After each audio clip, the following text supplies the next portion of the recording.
walking across the street, and by the time I get to the other side of the street, the cops are like, "Hey, where are you going?"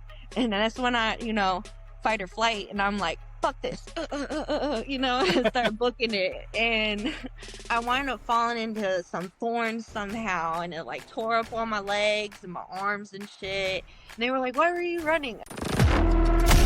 This is Rock Bottom with Ryan. No sugarcoating, no filters.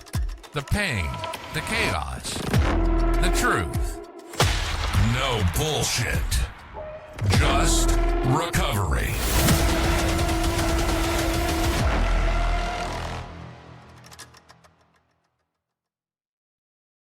Sober Strong apparel isn't just lifestyle wear, it's battle gear. We rep sobriety like a badge of honor, and every piece you throw on says you're part of the crew that doesn't back down. Every order fuels recovery with 10% donated to treatment facilities. Hit SoberStrongApparel.com and use code ROCKBOTTOM at checkout for 10% off. Stay sober, stay true, rep the crew. All right, welcome to another episode of Rock Bottom with Ryan. I'm here with my guest today, Amanda. Amanda, how are you doing? Good, how are you? I'm good. So this is a recovery podcast, so we discussed a little bit about your background in recovery, but first we'd like to kind of know where you're from and what your sober date is and where you're at right now. So, I was from Virginia, but I'm in Pennsylvania right now because I have family up here. But I don't remember my recovery date, but I know I have 5 months and what, like 7 days. So I'll be 6 months on the 10th. Awesome. Congratulations. Wait, no, why did I say 5 months, 7 days? I can't count apparently. It's gonna 6 months on the 10th. Okay. Well, that's awesome, though. Congratulations. The first 6 months are very tough for everyone, I think. So, especially the first 3. But once you get to 6 months, I know from my experience, things start to get a little bit more smooth sailing after that. So, Yeah, so far everything's been doing pretty good. I went to rehab, kind of started off, so now I'm in a recovery house, and it helps a lot being around people who are doing the same thing that you are. exactly. I learned the same thing when I went to treatment. I tried to avoid treatment for like a solid 10 years when I was trying to quit drinking altogether. And finally, when I went there, I was like, oh, yeah, I'm with a bunch of people that get it, So that have stories as bad as mine, or if not worse, or, it was just nice to not feel alone. Yeah, I Sure. agree. So, like, what was your drink or drug of choice? So it started with alcohol. First love was vodka, and then I went to uh whiskey, and then I went to red wine, and then I went to white wine because it didn't stain my lips, so it didn't give me away. And then and somewhere in there, cocaine, and then meth towards the end. Okay. Hmm. So kind of started, can you take us back to kind of when drinking started, what your childhood was like? You can discuss anything you're comfortable with and kind of what led to drinking in the first place. Yeah, so my childhood, it wasn't terrible. Like, we had a house, we had food, we had everything we needed. I had my mom and my dad. And my dad was in the Navy though, so he was gone a lot. They would do deployments, so sometimes he'd be gone at months at a time. And so then it would be me, and I'm the oldest, it's me and my brother and my sister, and we'd be with my mother, who is, in a nice way to put it, mentally unstable. Um, that made things very chaotic, and most of the time I wound up having to be mom, cook meals, and keep the kids entertained, and whatever.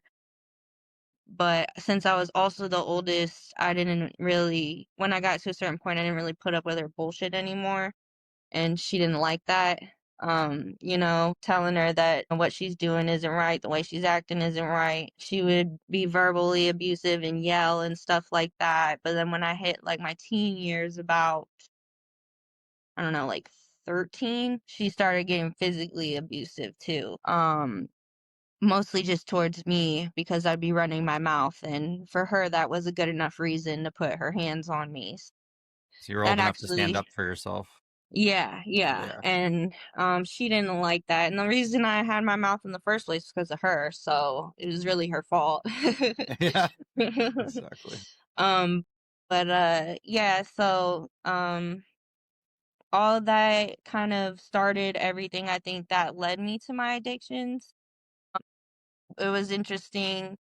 She accused me of doing drugs like smoking marijuana and drinking and stuff. And the funny part was is that I didn't touch any of that stuff and hadn't seen any of it before in my life. But she would like accuse me in front of my dad and stuff like, Very, look, she's high. Look at her eyes. And I would just sit there and I would laugh straight in her face because I knew she was lying, and that would just piss her off even more. So it would just give me in even more trouble. So with my attitude and not tolerating her attitude, it wound up being a very, explosive living environment. So at some point, she talked to my dad and convinced him to have me get sent away to a private Christian school for troubled teens. Um, so Kind of like a boarding school or something. yeah, basically, she went in my room one day and she went through everything in my room and she took all my papers and stuff, like, notes, we used to pass notes in class. Like, I used to keep all that crap and stuff like that. And I had one time I had taken some little mini liquor bottles. They used to have a little stash, right? And I had tried one or two, and that was it. And I was like, ew, that's fucking gross. But if I put it back, they're gonna notice that I took it in the first place. So I just, kept them stashed in my room. So she found like some crazy notes and that kind of stuff, and she wound up taking all this to my therapist at the time, and she confronted me with all of it. She was like, I just want to preface before we do this that, if you try to hurt me or any of your siblings, then we're gonna call the cops. And right out gate, I knew that, it wasn't good. Yeah. And then she whipped out my laptop, all my notes, and all that stuff, basically her evidence or her proof or whatever. And I wasn't having it, and I just got overwhelmed and I was like, fuck this. And I left and I walked to my school. And then the cops came and wound up bringing me home. And then that's when they wound up shipping me off to school. So we were in Florida and they shipped me off to Wisconsin. Okay. So all the way to like the Midwest. And then how long were you over there? How many years? I was there for about a year, and then the school wound up moving down to Tampa, Florida, because they found out that you could have the school open year round. And they didn't have to send us home over, like winter break and stuff for a few months or whatever, or summer, I mean. So then they figured that kids seemed to get worse when they would go home. So they're like, let's move to Florida so we can keep them all the time. Yeah. So I moved down there and I was the only one there on the girls' side for a long time. And then some new girls came in and I was trying to be honest with one of them. And, I was just telling her what different people were like and stuff. And one of the teachers was a bitch. And I was like, this teacher's a bitch. Watch out. And she winds up having, like her little mental breakdown because she can't handle being in the new place in the middle of nowhere. Like, we had to wear red polo shirts with like these ugly ass blue, like, cat pant things, and you couldn't wear a white t-shirt underneath unless you were like a level 2, like, and you came in on restriction, like all this, very overwhelming stuff for somebody that doesn't know anything about it. And you like couldn't get privileges unless you had good behavior or something, kind of like jail or Mhm. something. Yeah, exactly, exactly. Do you feel like that structure was good for you? Do you think it was necessary, or do you think it was just mainly frustrating you at the time? I think that it mostly frustrated me because, like, most of the problems that I had were because of my mother. Like, and the main reasons I was sent there were bullshit reasons, Yeah. like, oh, she's drinking, oh, she's doing this, so, oh, here's the proof, and it's just like, it was like getting sent to jail for a crime you didn't do kind of thing is And what it it's felt like, like. and then she's not really taking accountability for her actions. She's just kind of like getting rid of you, kind of thing. Yeah. Yeah. I totally get it. Yeah. I had some back and forth with my dad growing up, kind of a similar scenario. So I just know that he didn't threaten to send me off to boarding school or anything like that, but I just know it was kind of rough at home for a while during those same years, you know? Okay, so like when you went off to boarding school, you got back, like, did you feel like you picked anything up from like being out there, that private school? Like you came back with knowledge? Did you come back better with behavior that made your mother more happy, or was she still kind of the same? Well, kind of where I was going with the telling the story about the girl that I was telling her stuff about, she wound up having a freak out and tried to leave, and that's a no-no. You're not allowed to leave. And they wound up, I was on level 2 finally. It's RO. They wanted to put me on restriction because she told them that I said that she was a bitch. The teacher was a bitch. And so while we're walking, while they're, deciding our fate and stuff. We're literally in the middle of nowhere, Tampa, like just orange groves and shit. And I said, fuck it. And I ran. I just ran like beefy. I didn't have nothing but the clothes on my back. And that was it. And I wound up, I knew which way town was. So I was like, I'm not going that way because that's really going to look for me. And I wound up going through orange groves and I was walking through the tree line. I was like, I want to stay close enough to the road where I can hear, but I don't want to, like, lose it kind of thing. And I wound up grabbing a bunch of oranges in the orange grove for me to eat because I didn't have any food, right? It's like you And escaped from prison. Hopefully yes, you weren't yes. wearing a jumpsuit though, so that's good. No, but I did have a bright red polo that said Calvary Academy on it, so I buried that motherfucker in the orange grove and just had my white t-shirt instead. But I was walking away from, like I said, town, and it wound up getting dark and started raining. So I wound up walking on the side of the road on the highway, and some guys pulled up and they picked me up. And by this time, I already had a story in my mind, like a fake name. My name is Allison McBride, like I Good had a fake name. story. I was like, my boyfriend and I got in a fight, and he dropped me off out here on the side of the road, all this bullshit. And they wound up picking me up, and they were like, "Well, we're glad we grabbed you because the way you're going is just all coal mines, and Uh, there's nothing out there, just gators and all types of shit because we're in Florida." They wound up taking me back to their place. I cut my hair. They ordered me pizza. They washed my clothes because I was soaking wet head to toe. And they wound up actually giving me money for a bus ticket. So they dropped me off at the Greyhound station the next day before they went to work. So it was still dark. And when I got dropped off there, the guy at the bus station noticed me out there and he was like, the buses aren't coming for a few hours. And I was like, yeah, but I don't anywhere to go. And I told him, my fake story, whatever. So he brought me inside and he wound up feeding me some McDonald's for breakfast. He had like this little bed in there, so he let me sleep in there. He had a lost and found. He let me dig through there and grab some random shit. So I grabbed like a backpack and some other random stuff. And I wound up making my way to Milton, Florida. And I almost got all the way there until some kid on the bus wound up changing my mind, and I wound up telling the bus driver, and they called the cops, and my parents came to pick me up wherever the hell I was at. So they dropped me at another house kind of like that, basically, just in yeah. the area I was in. Funny thing is that there was a real Allison McBride, and the police thought I was like you know like, what's the word, it's not cohorts, cahoots, in cahoots with her. They thought Yeah. I was like in on something with her. I was like, I don't know who that chick is. I have I was like, I have no idea who that chick is. It's just a fake name I made up. Yeah. So that kind of ended that whole saga, and my parents brought me back, and so that's kind of Wow. where that all wound up going. Dude, I can only imagine what it looked like having to just be booking down the side of the road and somebody finds you. Like when I was in treatment, I remember I used to jog back and forth every day because you couldn't go onto the girls' side. You couldn't leave the property. So I'd jog just back and forth. And all of a sudden, all the staff runs out and says, "We've got a runner, catch him." I'm like, what the heck? No, I'm just on my jog, just being healthy.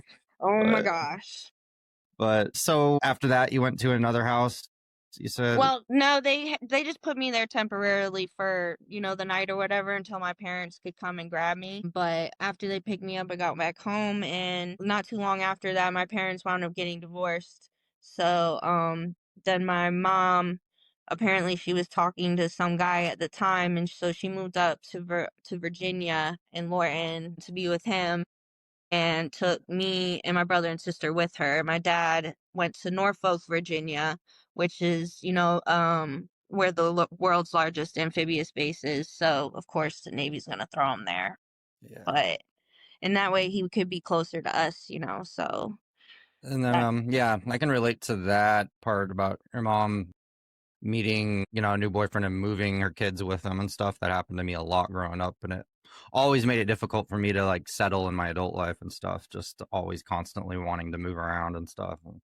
So it does affect you a lot as a kid. You don't realize at the time, definitely. but yeah. So when you got a little bit older, when did you kind of start to see drinking starting to become a problem? The drinking started in Lorton when I was with my mom, but it was just here and there for fun with my best friend. Like her parents would let her drink, so like every once in a while I would drink, but it didn't become a problem until I moved to Norfolk with my dad and my little brother.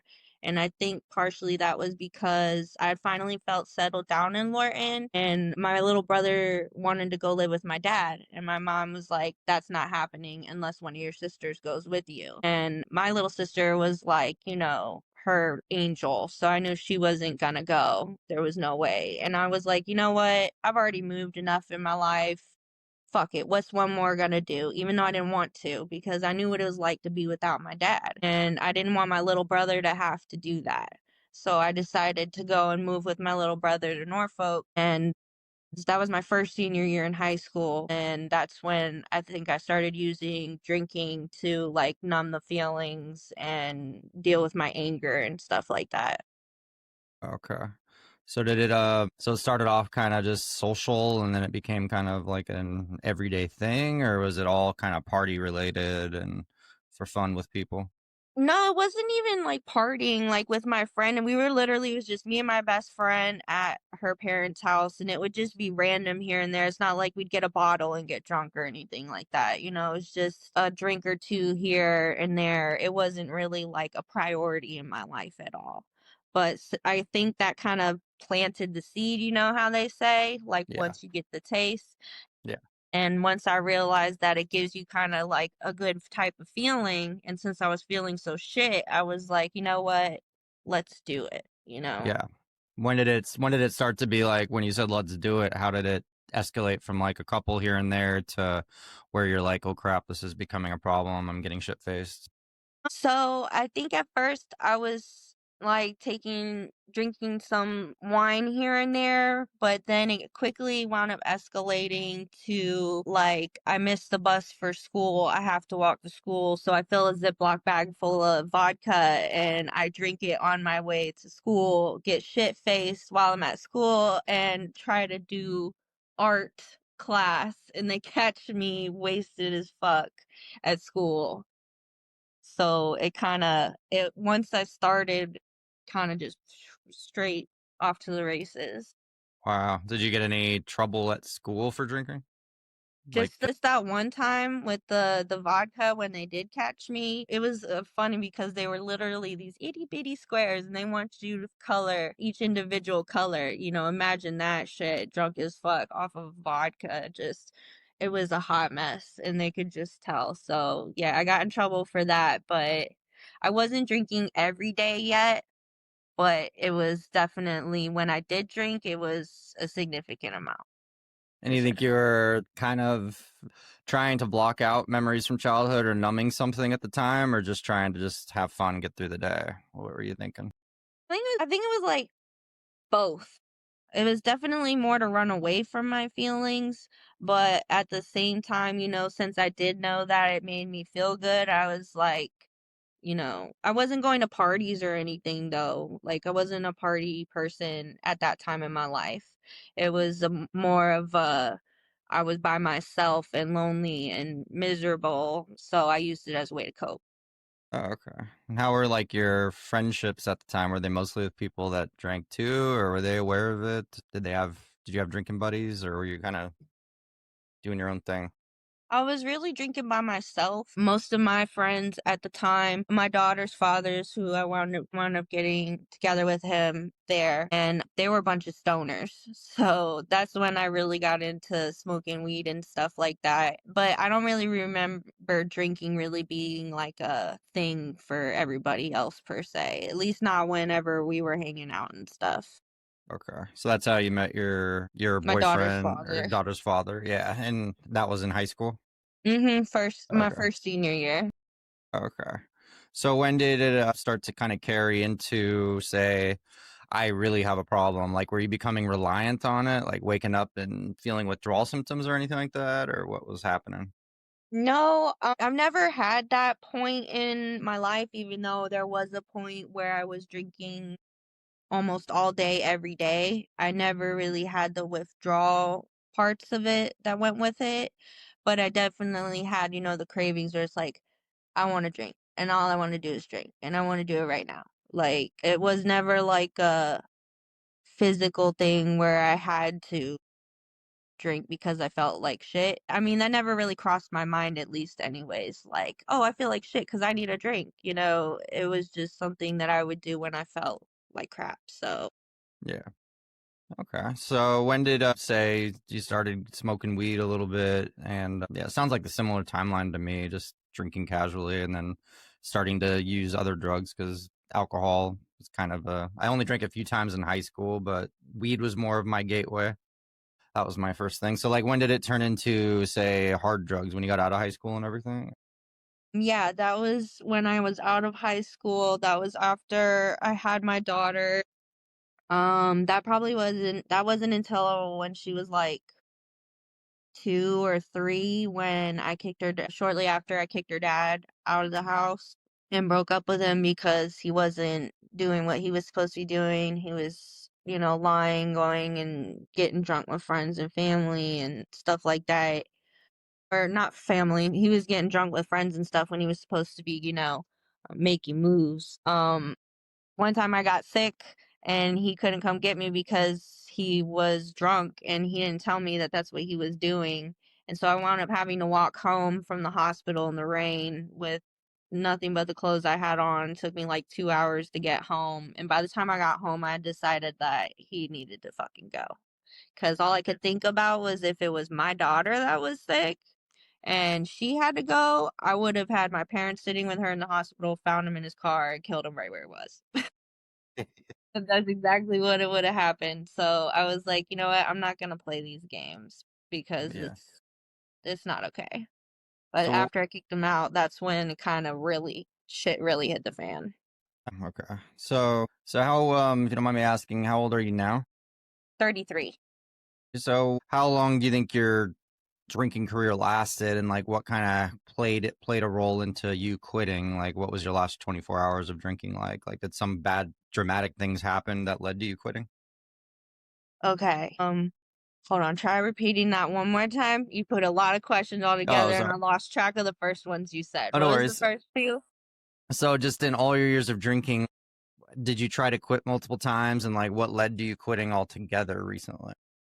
So yeah, I kept trying to quit on my own.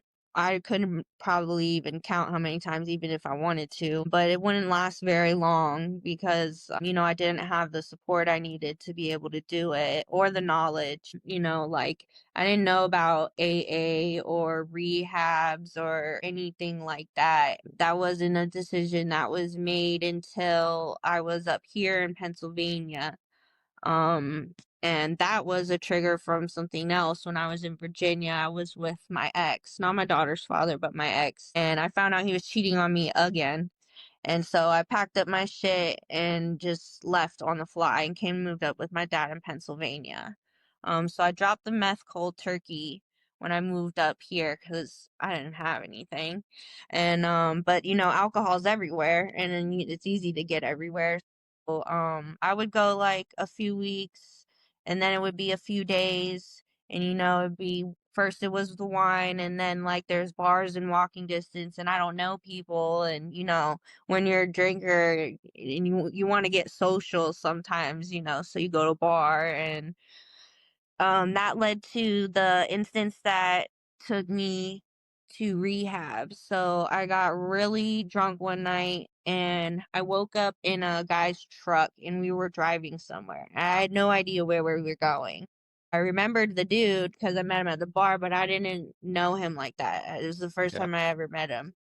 And I wound up finding out that he was taking me to Philadelphia, and I'm in Newtown, Pennsylvania. So that's like I don't know. I think they says like a half hour away, maybe a little farther. But I was scared. I never had anything like that happen before.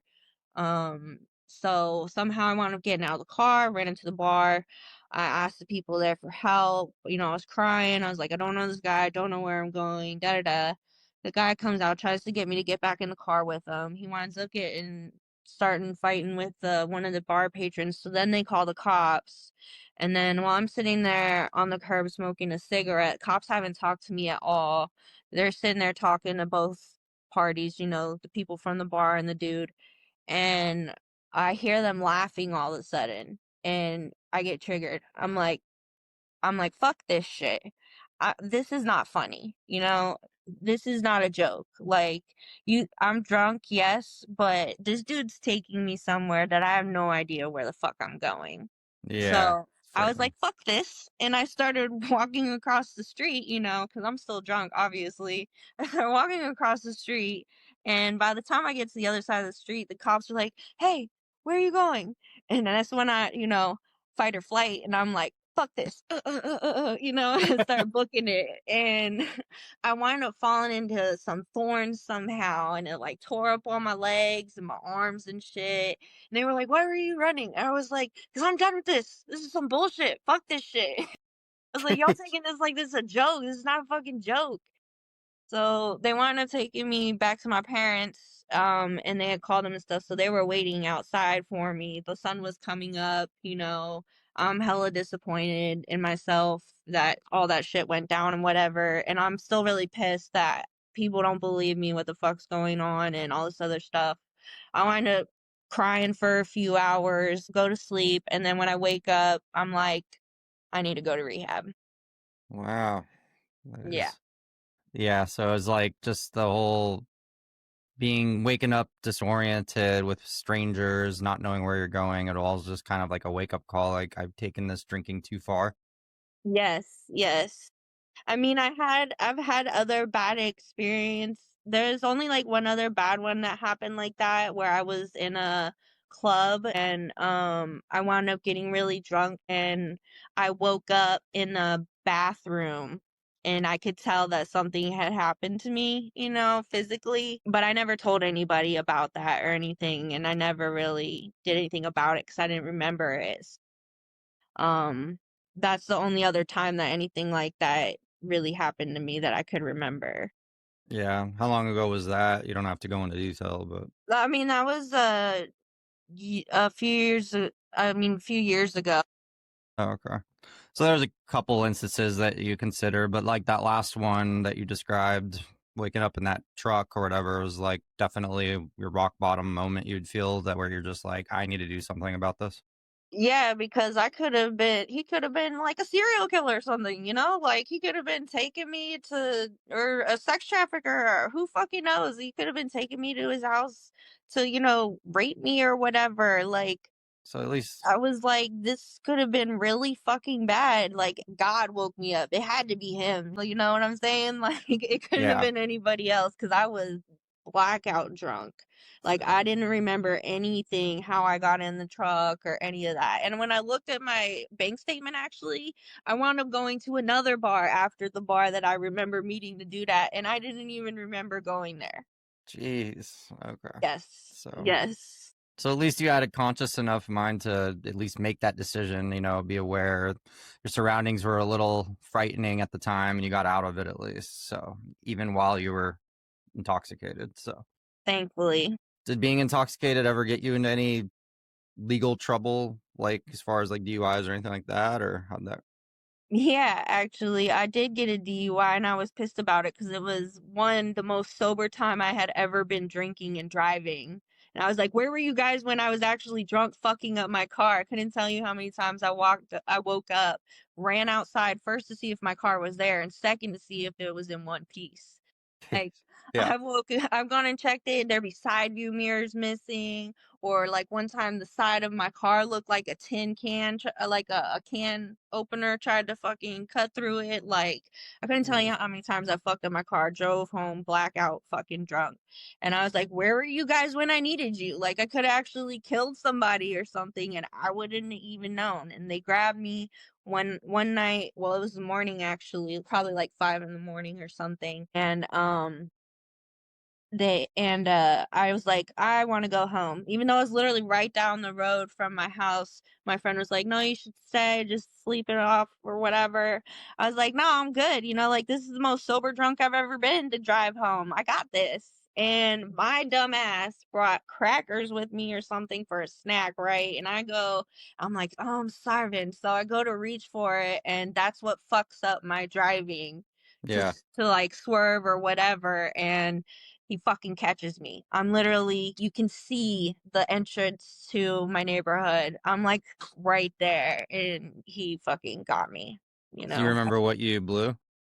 No, I don't. Yeah, I mean that's similar to what happened to me. I mean, I gotten away with so many times drinking and driving and messing up my car and not knowing where I even parked the car, like going out and checking if I had it. But like the one time I got caught, my one DUI, I was literally 3 blocks from home and I could see my place from where they pulled me over. I'm like, really, of all times to pull me over, this is the time, you know? It's like, and it Yep. was my day before my birthday, and I was like, great. And so going to jail. Oh, Yeah, but I blew like a .34, so I was definitely intoxicated. I just thought, instead of walking home, it'd be fine just to drive a few blocks, but whatever. yeah, right? But learned from it. So did you? I don't know how long ago that was, but did that keep you stopping drinking for a while when you got the DUI? Definitely not. No, yeah, same here. I drank the second I got out of jail. I went into Mini Mart and had somebody pick me up at the Mini Mart so I could have a few drinks. So yeah, it's crazy that we don't learn in those serious situations, but then something random happens and we're just like, it clicks. I But even had the alkalock system and everything on my car, and that still didn't stop me. yeah, no, That's when I started counting drinks, when you learn how long does it take for your body to process a drink? An hour for a standard size drink or, whatever. I was like, okay, I got this. So I would start counting the hours so I can make it to work. But I couldn't tell you how many times that I got locked out of it because I would blow and it would still pop positive. So it that is. didn't stop me. I just paid the fees to unlock it and just kept going. Wow. So like so once you decided to go to treatment, so it sounds like you went pretty willingly. Did you have your family arrange it or did you start making the phone calls and like what was that like? So because it was literally a few hours after I got dropped off, I was still kind of feeling a little shit and I was all scratched up and I was just a hot mess and I couldn't stop crying either. My parents did the calling, but they looked for whoever took my insurance and they called two different places. One of them didn't have a bed available and the other one did, which was Eagleville, and I wound up going to Eagleville that morning. Okay. And then when you got in there, were you apprehensive to be there like, oh, I'm gonna leave at any moment, or did you start to embrace it pretty fast and like really put yourself and dedicate yourself to it?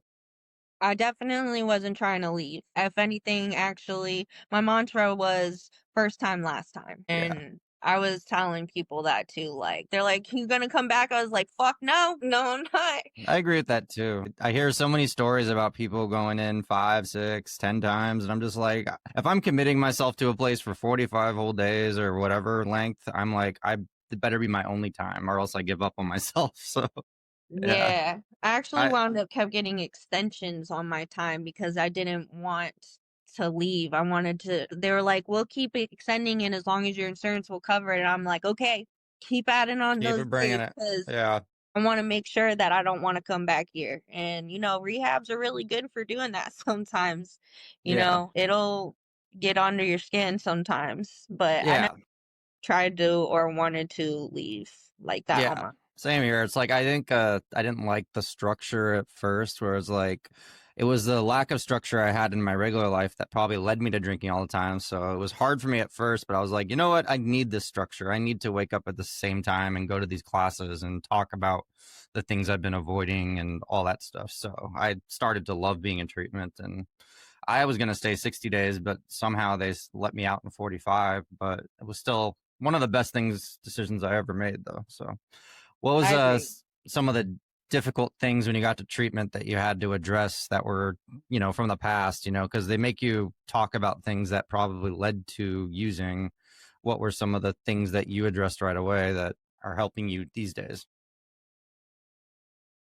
I mean, I would say it's mostly the emotional, physical, mental, verbal abuse that I've taken over my life. It started with my mom. When you're raised in an environment like that, you wind up believing that that's what you deserve, that that's what's okay to tolerate. And so that traveled over into my relationships, including the one with my daughter's father and my most recent ex. And so it was really common for there to be physical violence, lots of fights, stuff like that. And it just, became the norm. And I think a lot of anger and sadness and all that kind of stuff that went with it just kind of really kept me in that spot, that headspace. And I still, to be honest, I still have to address a lot of it because there's times where a certain topic or something comes up and it's like immediately I'm like transported to, trauma town. you know Yeah. and I just have flashbacks and I just get right back in the feelings and all that stuff. So I definitely have a lot of work to still do when it comes to healing those things because really, 30, 60, 90 days, whatever, that's not enough time to undo any of that trauma for real because, we're talking decades at Yeah. that point. Yeah. And so there's still, it helped me recognize what was really bothering me, but wasn't really able to, it was more like a group environment, like a lot group work and stuff like that. It wasn't a whole lot of like individual therapy or anything like that, which I think would actually be more beneficial for people in rehabs and recovery because that way you can talk deep down about the stuff that really bothers you because sometimes even in the group settings they censor what you can talk about, so that's not really helpful either. If you're Yeah. talking about a traumatic event, you have to in order to get it out. So I don't know. I think it definitely needs to be more individual therapy to help dig deeper into that. Yeah. And what are some things you're like learning about yourself now that you're almost 6 months sober? Like now that you have the clarity and all that, I mean, what are you learning about yourself and like what you want for yourself in the future and stuff? Um, well, I'm learning first that I can survive without drinking. I can survive without doing drugs. Not every day is a battle. Not every day is a fight. And taking yourself out of those environments too, I think really contributes to that as well. Because if I was trying to maintain my sobriety and still be in the relationship that I was in, that wouldn't have happened. It Yeah. never would have happened. Because that kind of stuff just it triggers you and makes you want to go straight back to using because you don't have the tools to take care of it on your own. So So let's true. get back in the bottle and that'll fix it, at least surface level fix it, instead of actually dealing with it. So now I'm realizing also that I can be independent because, you don't want to be alone when you have that much pain and hurt inside. You don't want to be alone because then you just have to sit there and feel it all the time. Which makes you want to drink, right? Exactly. Yeah. Exactly. So once you can start realizing you can rely on other people, you can ask for help. There's a whole community of recovery out there that you can rely on, like in sobriety. So it's really cool. So I noticed you have a TikTok. It's called Savage Sobriety. Mhm.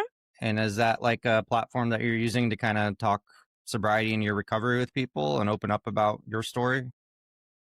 The opening up about my story I have to do more of. I've been more like offering support for people, encouragement, stuff like that, relatable topics and whatnot. But I think now that I'm getting more used to actually talking about my story, that I might actually start doing that now because when you're not used to telling other people about it, you're like, I'm just gonna blabber on and I'm just gonna say a bunch of nonsense. Like, how am I gonna organize all this bullshit into like, an hour? And you're just like, nervous wreck about it. But I'm definitely gonna be doing this from now on, thanks to you. Awesome. No, you're doing a great job of being transparent and vulnerable on this podcast. So I appreciate it. Thank you. Does it feel good kind of opening up about stuff? Like you feel like kind of a sense of relief just kind of getting stuff out there? Yeah, I mean, I've never had a problem putting myself out there.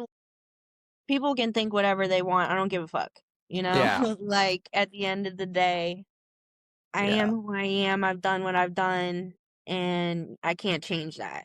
Yeah, no, I remember going through your videos because it's not often do I directly reach out to people to be on the show. And I just kind of was scrolling through and I was like, oh, this girl's really kind of got some edge to her. She's kind of entertaining and seems like she's having fun in sobriety. And then it's always good to kind of see that, because like the stuff you were posting was pretty entertaining to say the least in a good way. And it was also a lot of it recovery based. So that was cool. Thank you. It's good to I'm have trying. personality, because recovery doesn't have to be boring and serious all the time. It's supposed to be lighthearted too. So it's good. Yeah.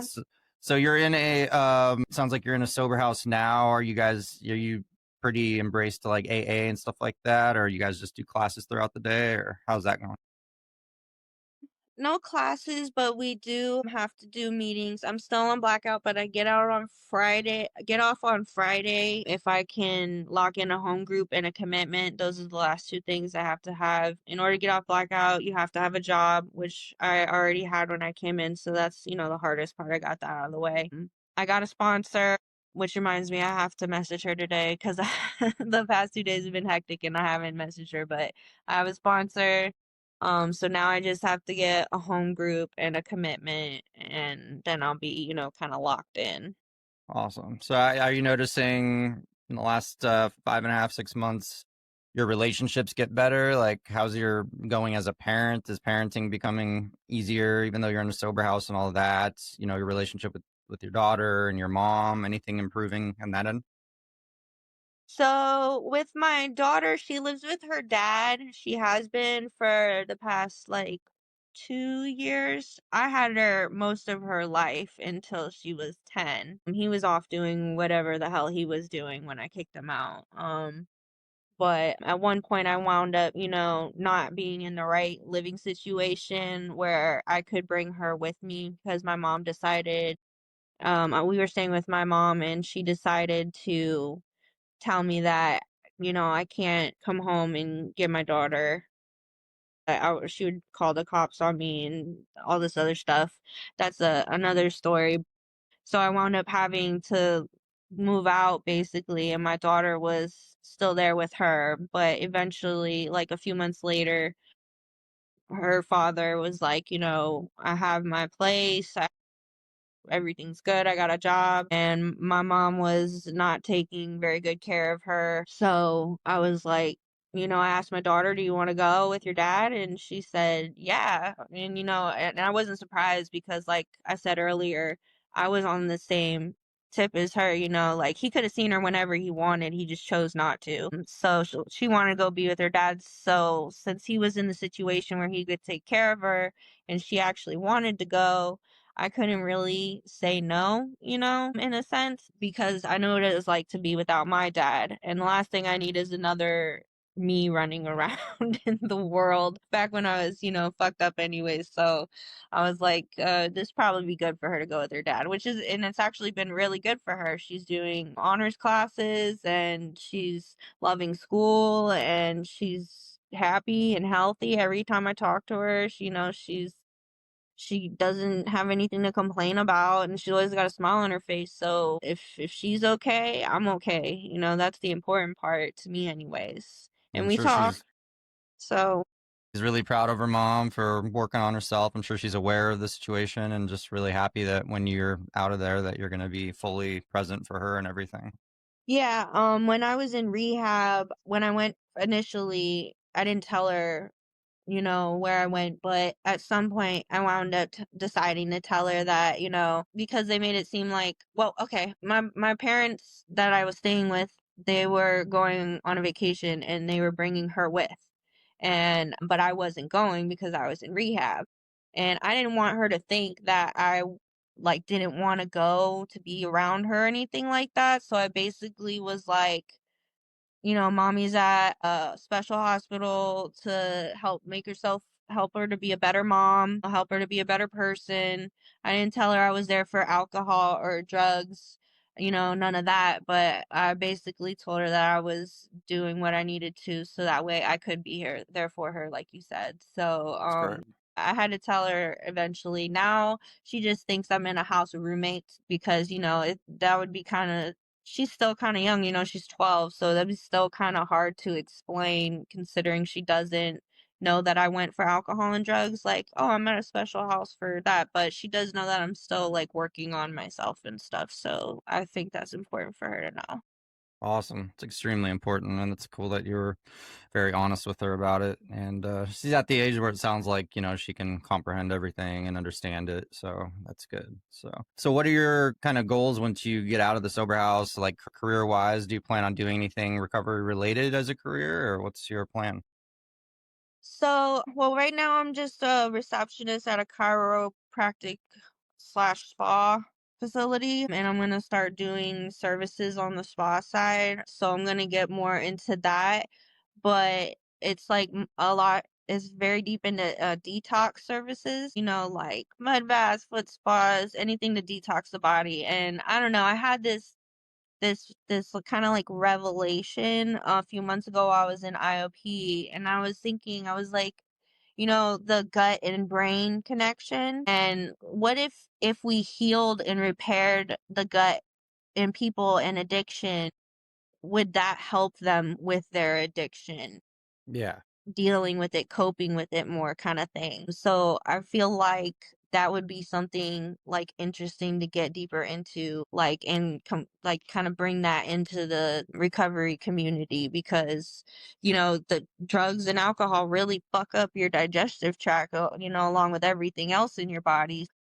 And that's part of they say, your emotions are deeply tied into your digestive tract and stuff. So like if we could repair it, maybe dealing with our addiction wouldn't be so hard. You know what I'm saying? Exactly. That's really well said. That sounds so. What? Couple closing questions. What would you tell your past self if you had to look at yourself right now, like 6 months ago when you kind of hit that rock bottom? What would you say to yourself? And then where are you at? Say now, what's your 24 hours like? So the first thing I would tell myself would be that I deserve to be happy and I deserve to have peace in my life. I don't deserve to be in chaos and misery and walking on eggshells all the time and putting everybody else first before myself because I would do that as well. Because that's what wound up getting me where I was at. I wasn't taking care of myself. I wasn't taking care of my mental health or anything like that. So, you just wind up suppressing it and then that's when you get all that deep shit inside that you try to drown, you Yeah, know? And what exactly. was the other question? Actually, well, what advice would you give to anybody who's sober curious listening right now, or somebody new in recovery or considering getting sober? What advice would you give based on your experience? Don't wait for rock bottom. If you think that it's a problem, attack it now. You I know, like that. and you'll know if you're running into with cops or you're blacking out on people's lawns or like hiding bottles or stuff like that, doing hard drugs, anything like that. just try to avoid getting yourself in that hole if you realize it's a problem already. Yeah, just address it before it actually snowballs into something worse. Mhm. Exactly. That's Exactly. great advice. Great advice. And then, yeah, that other question I asked was kind of like, are you happy now in life? You starting to feel like you're seeing everything clearly? And like, what's 24 hours in a day look like for you now going forward? Oh, I actually get up early in the morning now, which is weird. That's something I would normally I'd be awake all night and drinking all night and I'd already be awake, but I actually sleep now. Medications I think are very important as well if you need them. Not drinking on them too. Yes, of course, of course. I always tell myself no meds ever worked for me, and I would always complain. But I'm like, I look back, I'm like, I was drinking on every medication anybody ever tried. So it's like, how did I even give it a chance? Now it's like, Yeah. oh, the meds are working. Sweet, I'm happy. Mhm. Yeah, that's something else I realized too is that I'm actually not a miserable person. Like I Same, used yeah, to think and people used to tell me all the time that I'm, mean, hateful bitch and all this other stuff and I realized that I'm actually like not that miserable, yeah, and I actually do enjoy some things in life and I don't mind being around other people and, all that kind of stuff. yeah. Recovery brings out just this positive, happy version of ourselves that we never knew existed. Like, I mean, I always thought when I got sober, I was scared to get sober because I thought that I was going to be as miserable as I was before I started using. And I'm Mhm. just like, actually, no, I was in a lot of pain. I just never addressed that pain before I started using. And now that I got sober and addressed all those things, I'm like, wow, I'm actually not so negative of a person anymore. It's kind of cool. Yeah. I actually Exactly. smile naturally now. Yeah. And I'm At not an first, it asshole. can be really hard though. Yeah, Like when you're it's first new in it, you're like, because all you're still thinking about is wanting to use and stuff like that. So getting past that hump of not thinking about it all day or every day or whatever, that can be really hard getting through that part. But I so think true. once you get past that, that's when you can really start like embracing what life has to offer. So true. Well said. Awesome. Well, one more random question. If your rock bottom had a theme song, what do you think it would be? Ooh, Just to throw out a there's so many goofy question. songs. I know. Um, Highway to Hell, probably. Highway to Hell. That's a good answer. All right. I've been asking that question lately and getting yesterday my co-host said "Nuck if you buck," the rap Oh, song. yeah, So I that's was a just really like, good one. yeah, that's good. I Yep, said I said let the bodies hit the floor. that's another good one. Yep. Yeah, so good answers. No, I really appreciate you being on and being vulnerable and opening up on my show. And like I said, I don't reach out to people too often. So I know that, something about your page struck me. So if people can reach you, do you want to throw out your TikTok name on here? Just Yeah, it's, Savage Sobriety. Savage Sobriety. All right. That's an awesome name. I'm surprised that one wasn't taken a long time ago. No, me too, but I don't know, it had a little something to it. Yeah, I like it. It describes you well. You're handling recovery in a savage way. So Thank you, it's thank good. you. I'm trying to help others do that too, so It's hopefully, awesome. it works. Well, really proud of you. Really, respect your attitude and the way you're facing everything, and it takes a lot of strength. So, thank you so Thank much for you. sharing on my show, and I appreciate it. Thank you so much for having me. It's been a great experience, and you actually helped keep me real calm. I thought it was gonna be all nerves, but it was really good chat. Thank you so much. Thank you. Rock Bottom with Ryan. No bullshit, just recovery.